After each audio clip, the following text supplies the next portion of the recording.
Hello, it's Christian with Mate. Apple TV is the best way to get the full Apple experience on the biggest screens. The process of adding your Apple TV to HomeKit has changed over time. Now, it's easier than ever. Here's how it works. When you're setting up your Apple TV for the first time, follow the on-screen instructions until you get to Automatically Set Up Your Apple TV. Select Set Up with iPhone.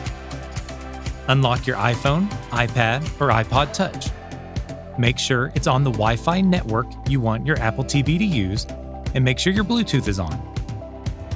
Bring the device close to your Apple TV. You'll see a message pop up on your device.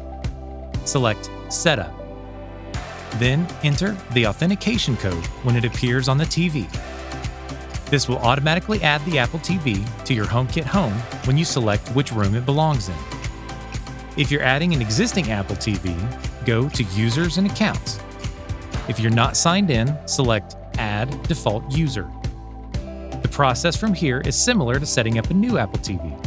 If at any point the message isn't popping up on your iPhone or iPad, try locking and unlocking it. Next, go to AirPlay and HomeKit. Then, finish Home Setup. And again, bring your device close to the Apple TV. Select Connect. When the setup is complete, select which room your Apple TV is in from the list or create a new room. Your Apple TV can now work with your other AirPlay speakers for whole home audio, use Siri to control your smart home devices, and so much more. Be sure and check out our other videos to get the most out of your HomeKit home. Thanks, and have a great day. Join Mate and our over 150,000 users in the App Store today.